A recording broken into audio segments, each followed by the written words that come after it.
एक सज्जन ने पूज्य भाई श्री हनुमान प्रसाद पोद्दार जी महाराज से पूछा कि साधना करते करते 20 साल हमको हो गए, ना तो भगवान मिले और ना भगवान का प्रेम प्राप्त हुआ, क्या कारण है?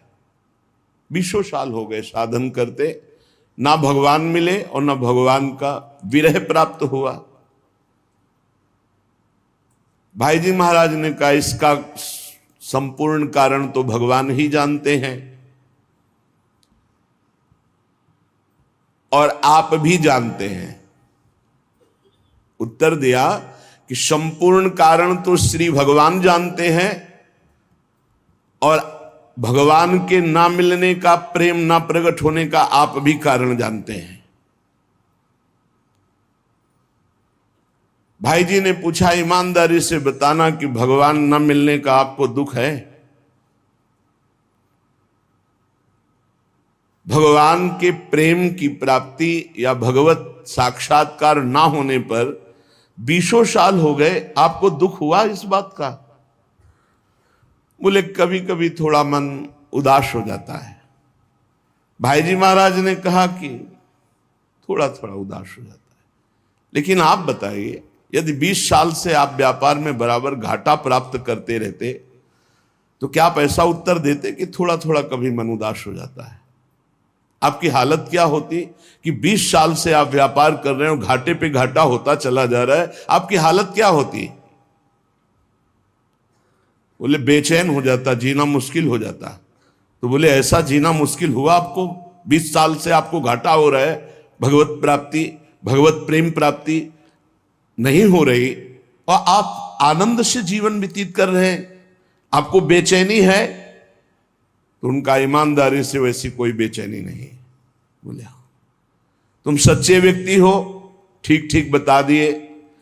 जब संसार की व्यापार में घाटा होने पर जो बेचैनी होती है वो आपके भगवत प्राप्ति या प्रेम प्राप्ति ना होने पर बेचैनी नहीं हो रही, तो इसमें भगवान का क्या दोष है? भगवान के अंदर कोई चाह नहीं है। कई बार सत्संग में सुन चुके हैं, आपकी चाह ही भगवान के अंदर चाह बनती है आपसे मिलने की। आप जितना विकल होंगे उतने ही वो विकल हो जाएंगे आपसे मिलने के लिए। भगवान अमना है, आपका मन ही वहां जाकर भगवान का मन बनता है और भगवान के मन के अंदर आपसे मिलने की चाह पैदा, वो अमना है, वो अचाह है, वो पूर्ण काम है। चाह हमारे अंदर पैदा हुई नहीं कि प्रभु के अंदर चाह पैदा हो जाएगी हमसे मिलने के लिए।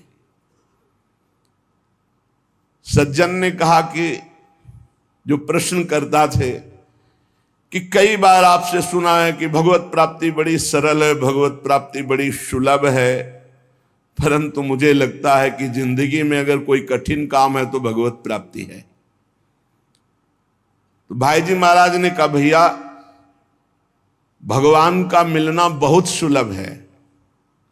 भगवान किसी कर्म के फल से नहीं मिलते कि ये कर्म किया तो इसका फल हुआ भगवत प्राप्ति। भगवान चाह से मिलते हैं, व्याकुलता से मिलते हैं, रुदन से मिलते हैं। ये सारे कर्म इसलिए कहे जाते हैं कि तुमसे पाप कर्म ना बने, और जब पवित्र हृदय होगा तो भगवत प्राप्ति के मिलन की चाह प्रकट हो जाएगी, रोना आ जाएगा। भगवान मिलते हैं रुदन से, चाह से, व्याकुलता से, लालसा से। संसार के जितने भोग पदार्थ, अवस्था, स्थितियां, प्राणी, ये सब कर्म से मिलते हैं। जैसा आप कर्म करोगे वैसा पदार्थ मिलेगा, वैसे व्यक्ति का संयोग मिलेगा, वैसे ही सुविधा मिलेगी, वैसे ही असुविधा मिलेगी, वैसे ही आपको तिरस्कार, अपमान, जैसा कर्म करोगे। लेकिन भगवत प्राप्ति कर्म का फल नहीं है। पूज्य भाई जी महाराज कह रहे भगवत प्राप्ति चाह का फल है। वो संत संग से, शास्त्र स्वाध्याय से, नाम जप से, भाई जी उसका भाव लिख रहे, नाम जप से, सत्संग से, शास्त्र स्वाध्याय से हमारे संसार की चाह हटे और भगवान की चाह प्रकट हो जाए। पक्का जिस दिन ऐसी चाह हो जाएगी अब जिया नहीं जा रहा, उसी दिन भगवान अनुभव में आ जाते हैं। नेत्रों के सामने आ जाते हैं, पक्का। संसार की प्रत्येक स्थिति, अवस्था, पद प्रतिष्ठा, इसमें कर्म है, इसमें कर्म है। आपका कर्म आपको स्थिति प्रदान करेगा, सांसारिक पद प्रतिष्ठा, लाभ, लौकिक, पारलौकिक। सांसारिक पद प्रतिष्ठा, धन संपत्ति केवल चाह से नहीं पूर्ति होती। धन की चाह, मन की चाह, मान की चाह, अधिकार की चाह, सब कर रहे हैं। मन की चाह, ये मिल जाए, वो मिल जाए। मिल रहा है क्या? मिलेगा उन्हीं को जो वैसे सुकृत वाले कर्म किए हैं। रात दिन सब चाह में ही फंसे हुए हैं, परंतु सबकी चाह नहीं पूर्ति होती। संसार की चाह से निराश होकर भगवान की चाह मात्र करने से भगवान की प्राप्ति हो जाती है। कठोर परिश्रम कर लो धन की चाह पूर्ति करने के लिए, कठोर परिश्रम कर लो, पर पूर्व सुकृत नहीं तो तुम धनवान नहीं बन सकते हो। लेकिन थोड़ा सा प्रयत्न करो भगवान नाम जप करके भगवान की प्राप्ति के लिए, ईमानदारी से बुरे कर्मों का त्याग, अभी आनंद की अनुभूति, अभी विकलता जागृत हो जाए भगवान से।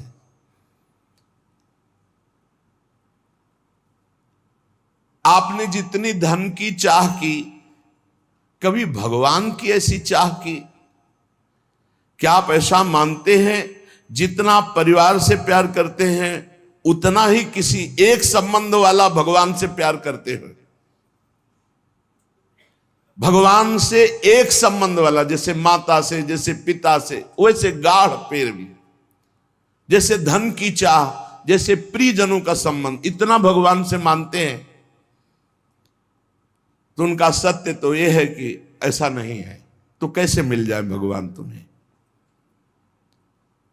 भगवान के मिलने के लिए, चाहे वो चांडाल हो, चाहे स्त्री हो, चाहे पुरुष हो, विद्वान हो, मूर्ख हो, भगवान ये नहीं देखते कि ये कौन है। बहुत सुंदर बात है। और भगवान ये नहीं देखते कि आज के पीछे इसका इतिहास कैसा रहा है। घोर पापी, निकृष्ट स्वभाव वाला या बड़ा पुण्यात्मा, संयमी, ये भगवान नहीं देखते। ये पापी रहा है या पुण्यात्मा, ये स्त्री है या पुरुष उत्तम है या चांडाल, ये विद्वान है या मूर्ख, ये वंदनीय है या निंदनीय, हमारे भगवान ये एक भी बात नहीं देखते। भगवान देखते हैं अपने से अपनापन। कितना आपका संबंध है भगवान से? आप भगवान को कितना प्यार करते हैं? क्या मानते हैं अपना? कितनी चाह है भगवान के प्रति? अगर चाह नहीं, संबंध नहीं, तो फिर कैसे आपको भगवान मिल जाए? कसौटी है। देवर्षि नारद जी ने कहा, तद विस्मरणेन परम व्याकुलतेति। प्रभु का जो थोड़ा भी विस्मरण हो जाए तो परम व्याकुलता पैदा हो जाए। कैसी व्याकुलता? धिक्कार पैदा हो जाए अपने अंदर। कैसे मैं प्रभु को भूल गया? किसी कारणवश आभास हो गया कि 1 मिनट निकल गया, अभी नाम नहीं जला।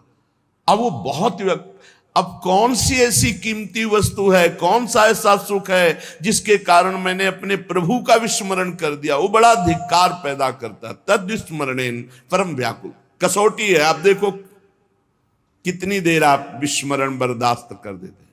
अव्यर्थ कालत्वम, ये भक्त का लक्षण है। कबहू काल वृथा नहीं जाए, सेवक जी ने लिखा। कितना समय आप बर्बाद करते हैं। जिसने समय की कीमत पहचान ली वही महात्मा बन जाता है।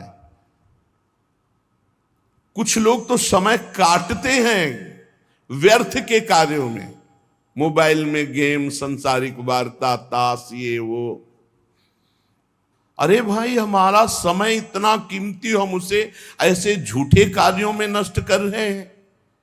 यदि आप भगवत प्रेम चाहते हैं, भगवान का भजन चाहते हैं, भगवान से मिलना चाहते हैं, तो इसके लिए एक ही बात है, छटपटाहट, व्याकुलता आपके मन में होनी चाहिए। अगर नहीं होती है, आप भगवान को नहीं चाहते हैं, भगवान के लिए रुदन हृदय से नहीं करते हैं, तो सीधी बात है आपको भगवान नहीं मिलेंगे। क्योंकि भगवान चाह, जिसके हृदय में व्याकुलता, उससे भगवान मिलते हैं। अगर व्याकुलता नहीं तो इसका साफ साफ अर्थ है आप कहीं सुखी हो रहे हैं, कहीं राजी हो रहे हैं, तो भगवान क्यों आवे?